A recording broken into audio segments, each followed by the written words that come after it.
Well, you're raising the dead or shooting for the stars. Well, you can't go wrong with a Pottymouth guitar. All right, welcome back to Pottymouth Guitars. You're looking at Earl Pottymouth Arbuckle. That's me. And we are here with the beautiful, gorgeous, almost finished Pottycaster guitar that's being built, especially for Stacy Shea Williams. Now, originally it was being built for Earl Pottymouth Arbuckle. And I was building a special model for myself with some special pickups, the Greg Koch Gristletone pickups from Fishman for Telecaster. And I've got a set of those all ready to throw in here, and I had a Bigsby tremolo all ready to throw on here. And Stacy Shea just insisted that I sell this guitar to her, and I could not say no. So we took a turn, replaced those Gristletone pickups with some nice, sweet Fender Tex-Mex pickups. I'm looking forward to hearing how those sound on this guitar. And a standard classic brass saddle Telecaster bridge. So we're going to take this to what you would get if you bought a Fender Telecaster off the shelf. And that's what Stacy Shea wants, and that's what she's going to get. So we're right at the end of this whole journey. A lot of this was done before I started filming, so sorry about that. I've got some photographic evidence of that stuff. But in future, excuse me, sorry about that. I guess I'm boring myself. In future builds, you're going to get the whole process, start to finish. And so the last episode I did some repair work on the trim here, this faux binding that's running all along the edge here on both the front and back. It's glitter paint from Angelus Leathers, Angelus Leather Goods, and this is specifically designed to paint on leather because the acrylic base that it uses is flexible. So, you know, leather flexes, and you don't want the medium in which you suspended your glitter to be brittle and to crack. So for that reason, this is a special acrylic paint. It isn't cheap, but even though this guitar isn't going to be flexing any, I want a good durable finish, and I really love the super fine glitter. So I have deco art glitter projects going with a couple of other guitars that we've talked about and we'll talk about further, but the glitter in those in that deco art series, the glitter paints, the little pieces of glitter are varied size, and many of which, well, all of which are larger than the glitter in this. And this is uniform size glitter, and it's very, very fine, like finer than sand. This would be the finest sand in the world kind of fine. But anyway, so I worked on the candy pink trim. I'll go ahead and show the overhead camera. So the trim and trim. I refreshed this trim because when I had to refinish this with some dye, and the dye bled over and dyed this glitter this color of pink. So that was not going to work. I'm not going to build a custom guitar and have it go out looking with mistakes that are like, well, it was perfect before. So, and in that same regard, and in that same vein, we are going to put another coat of this raspberry glitter, the paint that goes in between the candy pink stripes here and the fake binding. So, because as I was touching up the candy pink, I was like, oh gosh, a lot of this raspberry is looking pretty dingy. And so I think some sawdust got worked in there. I put a little lacquer on it to seal it at one point, and I think basically some dust got in it or something because it's super dull. And one thing you don't want your glitter paint to be is dull. So I'm shaking this up good, and we're going to refresh this glitter side paint here because we're at the very end here. We're getting ready to clear coat this, and as soon as we've got the clear coat done, we're going to be installing the electronics, and I'm super excited about that.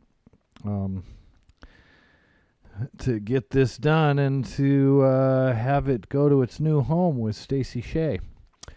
And but got some things to do. For example, I wasn't expecting to sell this guitar. It happened while Stacy Shea was interviewing me on her show, The Hash with Stacy Shea Williams. And while I was on the hash, Stacy Shea asked me what else I was doing with my life. I told her about the guitars that I'm building, showed this one to her, and she saw it and said, oh my gosh, my daughter's name is Paisley. You have to sell me that guitar. So that's what I'm doing.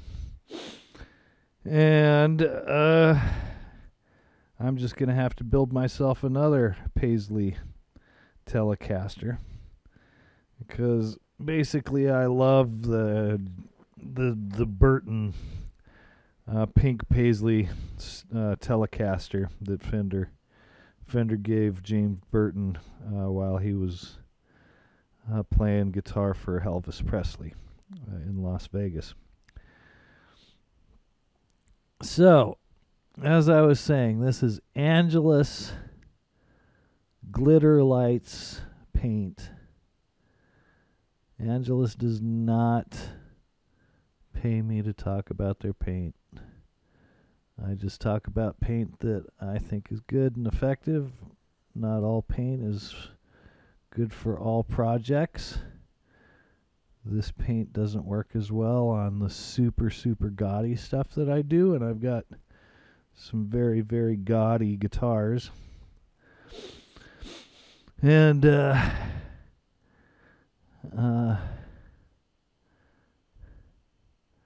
So basically what I'm saying is, don't read any value judgments into my assessment of how great this paint is for this project. I'm not saying that it's the only glitter paint that one ought to use for any project or whatever.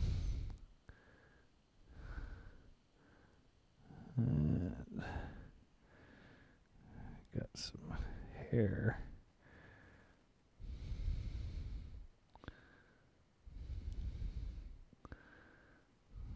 Okay, there we go.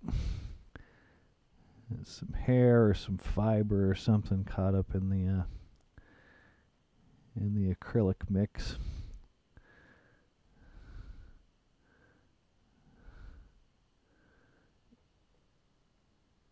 So there's a pretty thick, there's a number of layers of this glitter paint on here. So I'm thinking that we're probably not going to need to really put a very thick coating of paint on here.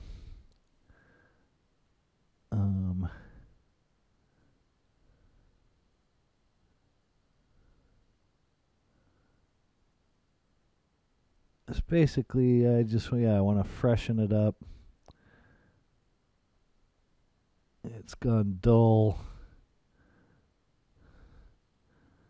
Instead of looking, sort of, glitter almost looks wet, you know what I mean?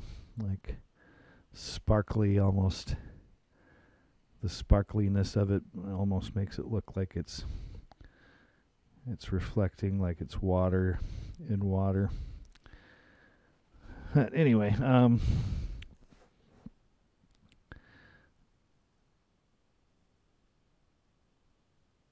might be able to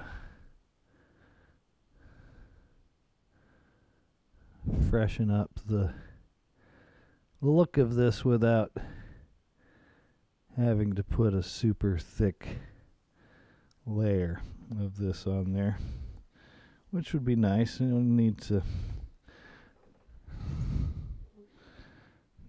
to use resources that aren't necessary.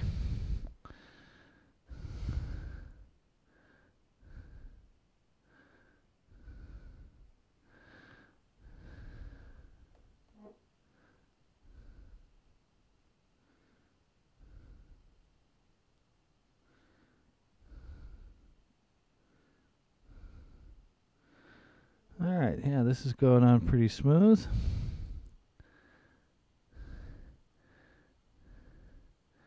So over the weekend, I don't know if anybody noticed the last video or two that I did with this guitar. Well, the one video that I did with this bench.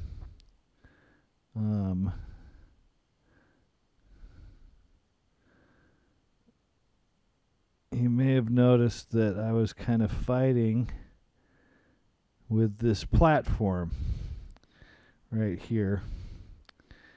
And as I was working, I was kind of having to continually tighten the platform and then retighten the platform and retighten the platform.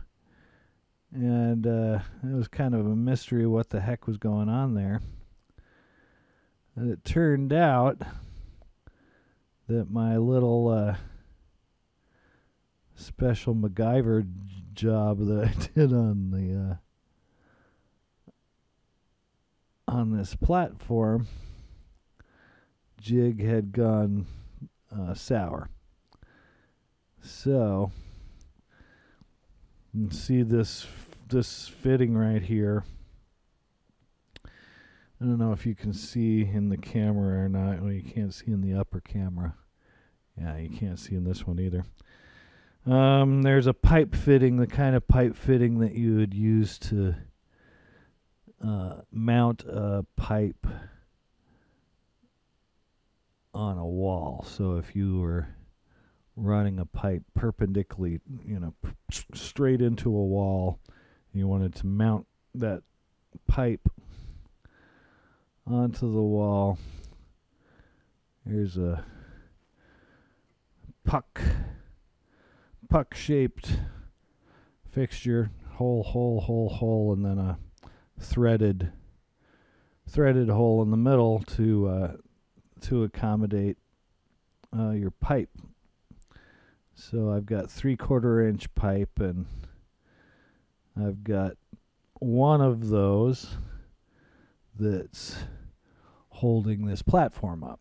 So one of those round things, I've got the 3/4 inch pipe screwed into that fixture, and then the 4 screw holes, I've got that screwed into a length of red oak, and the red oak is screwed onto this toilet seat to provide a platform. On the other end, I've got the same fixture, only instead of a 3/4 inch size fixture, I bought a 1 inch fixture because I knew that the pipe would slide right through it. And so I wanted the pipe to slide through it, but kind of, be close. So I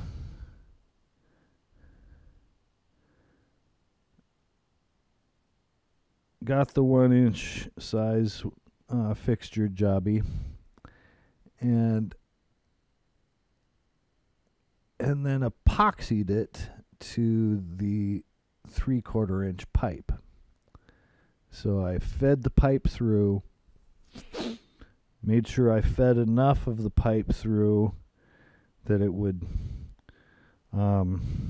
protrude through this slotted board that I have down here. That's the base foundation of the workbench, the guitar workbench.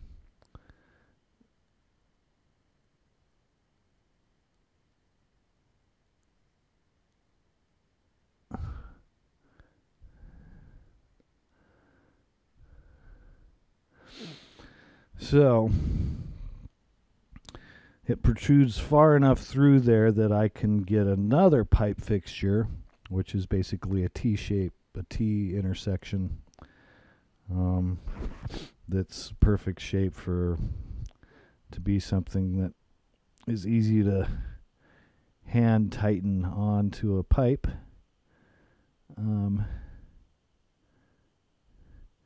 And have enough sort of overlap to kind of serve as its own washer, which is a little ambitious. I wish I had a washer and I probably end up getting one as soon as I can.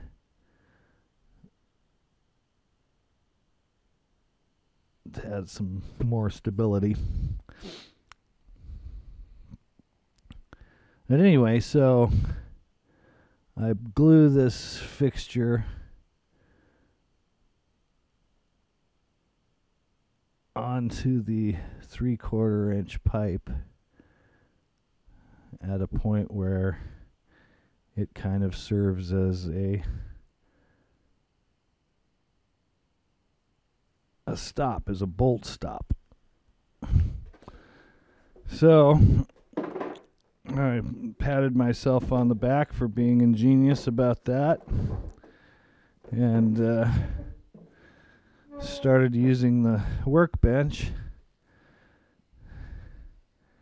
and lo and behold, as I was using it, I started noticing, like as I was talking about with the that last video, I kept having to tighten and tighten and tighten. Well, it turns out that the epoxy had not stuck. And it was no surprise because guess what? These steel pipes that you get for plumbing are oiled so they do not rust while they're waiting to be sold and waiting to be installed. They put a layer of just grease on them. And, I know that in the back of my mind. But I didn't really think about it in terms of that, and I just wanted to get it done, I thought I had come up with a genius idea. And turns out I only needed to revise my genius idea slightly to get it to work properly. And, of course, part of it was to wipe off that oil that's all over the pipe. But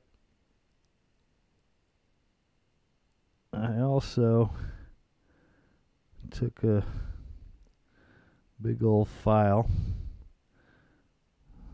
my dad gave me and filed some nice deep grooves into the pipe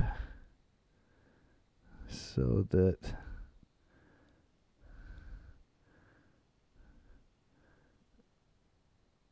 when I reattempted the gluing, the epoxy had something to purchase onto, something to bleed into, and to provide kind of a little bump obstacle for the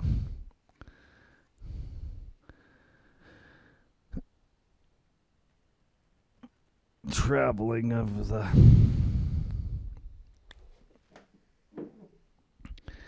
and so I did that over the weekend. From all I can tell, seems like it's working. I hope it stays that way. And at least if it does start slipping, I'll know what's going on. It won't be such a big deal. I can find a way to make a little heavier indent in the metal or something. Something to get this thing secure. Right now it's steady as could be. Nice and solid. As solid as this cabinet's gonna let it be. Plastic tool cabinet. Sure isn't wood, that's for sure.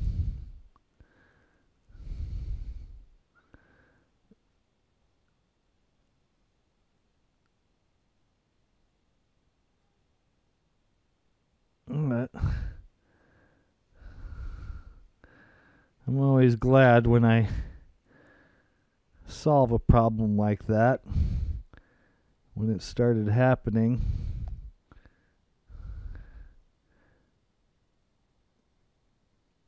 I always kind of get a little disheartened, or at least I do.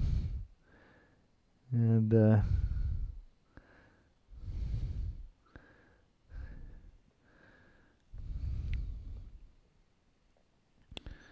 I'd already puzzled out what I was sure was going to be a solution for this problem.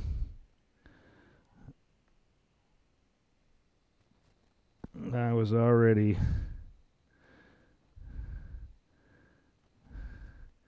had originally purchased some long, very narrow bolts with nuts and lock washers. And I had a few of those, and I was, before I thought of the glue idea, I figured I would drill a hole through the pipe, run the bolt through the pipe, and secure it with a nut and washer, and have that be what stops the platform from falling or raising once it's secured. So I already had that hardware here, and I have some metal cutting bits in my little multi-purpose drill bit pack. You know, nothing fancy.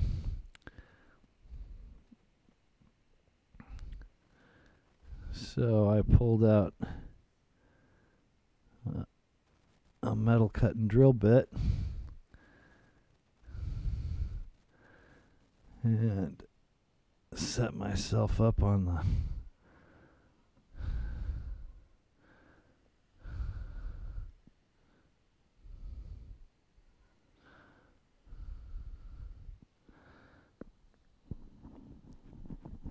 the chair, the little stool that I'm sitting on. Got that as the sawhorse to hold my pipe that I was drilling. And I set that drill on there. And I drilled and drilled and drilled and drilled and drilled and drilled and drilled. I just kept going, and I leaned into it, and then I'd back off on my pressure, pushing the bit into the metal, slowed down, sped up, harder pressure, less pressure, checking all the time. I'm barely making a dent, but still making a dent. So I'm like, okay, this is a metal cutting bit. We are cutting metal ever so slowly, but we're cutting it.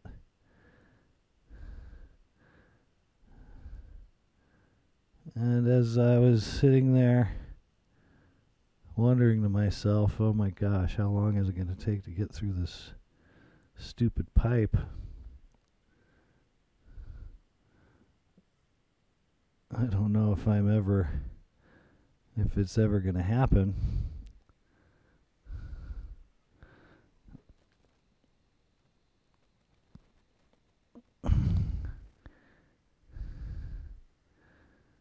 And the smallest metal bit on the set I have, sure enough, snaps right in the middle. So I almost fall on my face, falling forward.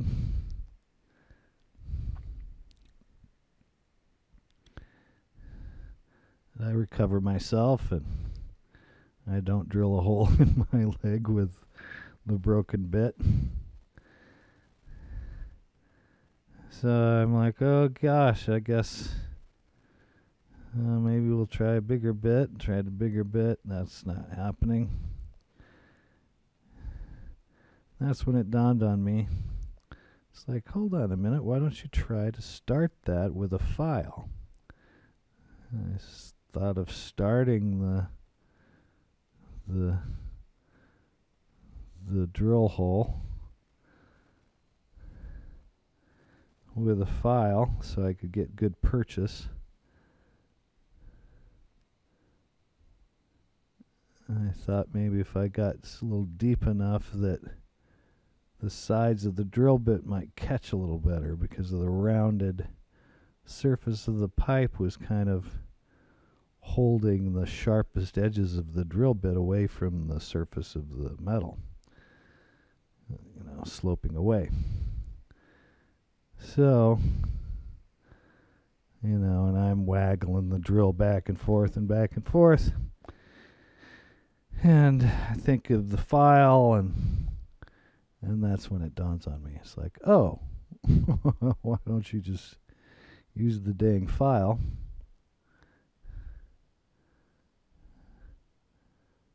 to wear some good deep grooves into this pipe. And if you're got enough of those grooves and they're deep enough,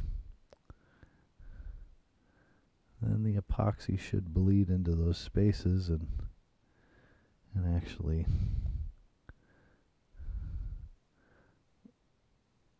hold them tight.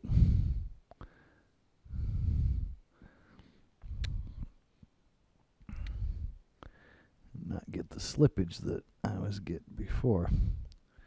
So I took that old file and I filed probably a good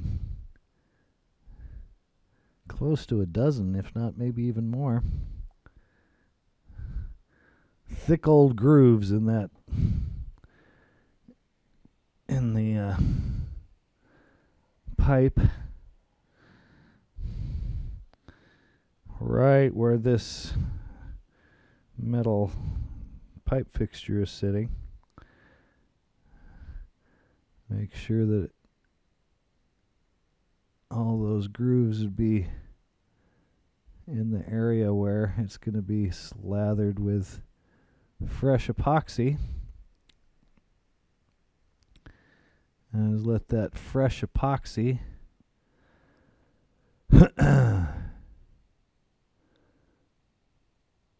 bleed into those holes. Worked it in with a toothpick. Made sure that those divots that I filed into the pipe were filled with epoxy. And because the epoxy that had originally been on there was still kind of acting as a sleeve, a buffer sleeve, the inside of the pipe, very efficiently actually. Couldn't have worked better if I'd planned it, which I did not.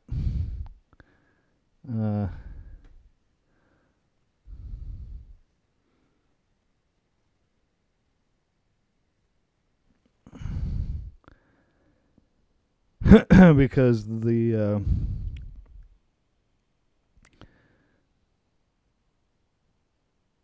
new epoxy worked into those grooves, those filed grooves. Now they would have a chance to bond with the old epoxy, which they should.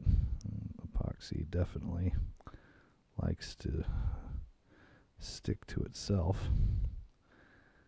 And so that was my master plan. I hope it's working. So far so good. My only worry is that the old epoxy for some reason would be brittle or something weird like that and end up fouling the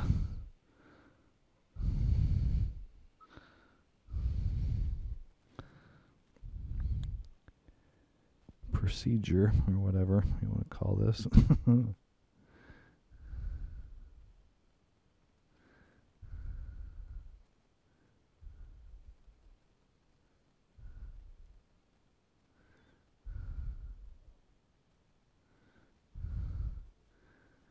All right.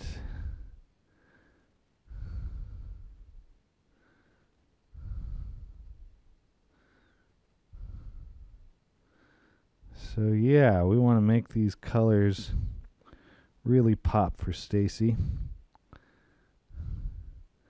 Whether she's playing in her room or she's getting a guitar lesson or whatever, doesn't matter. You want to look down at your guitar and feel proud.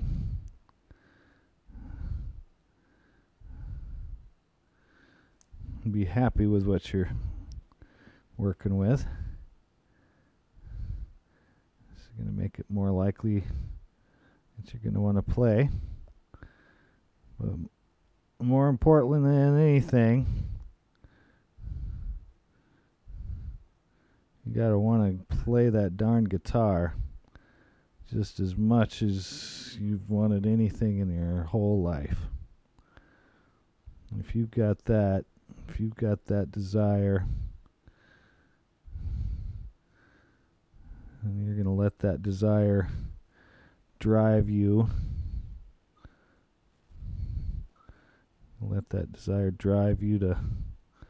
to practice and do all the things you need to do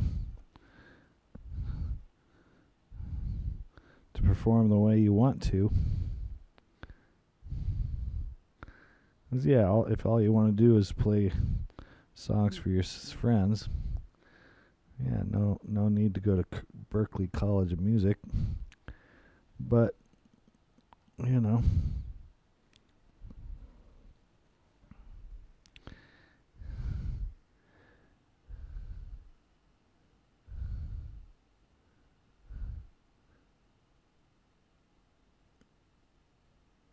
don't be lazy no matter what level you want to be at.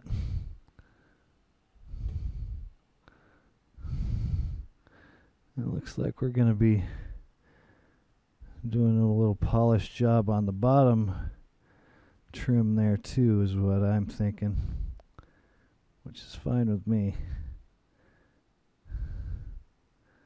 I'm willing to do whatever I can. Make sure this guitar is just as pretty as can be.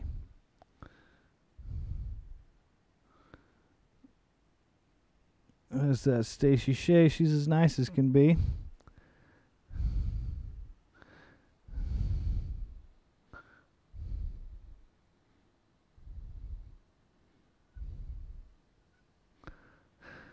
All right. That's looking pretty darn good.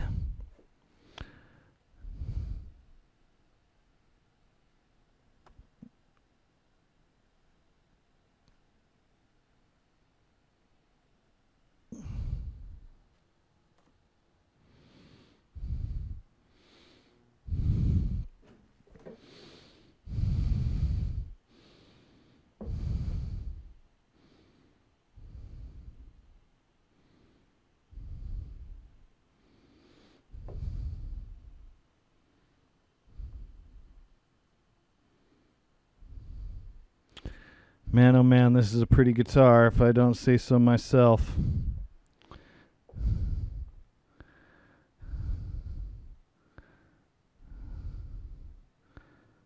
If you've ever wanted a guitar that's just so, you haven't been able to find it out there, you just don't feel confident enough to do it yourself, that's just fine.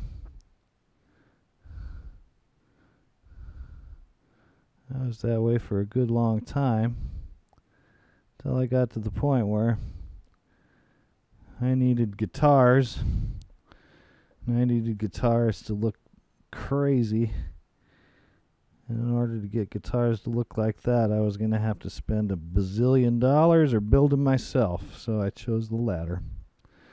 And here we are. Okay, so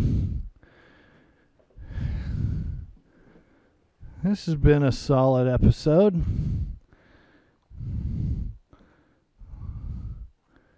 Nice quick trim update on the Pottycaster.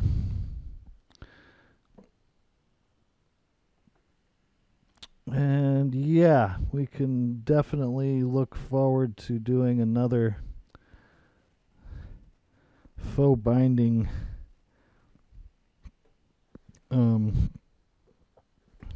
spruce up. So that'll probably be the next episode. And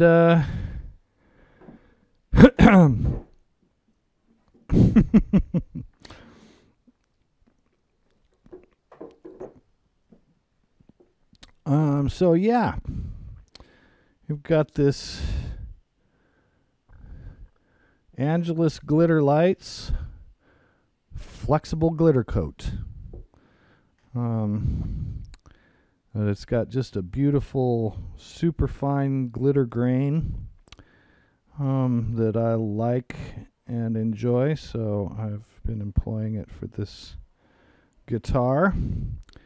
And we'll be back to do another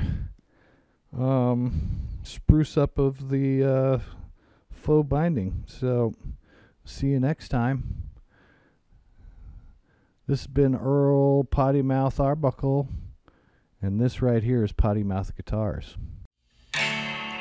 Well, you're raising the dead or shooting for the stars. Well, you can't go wrong with a Pottymouth guitar.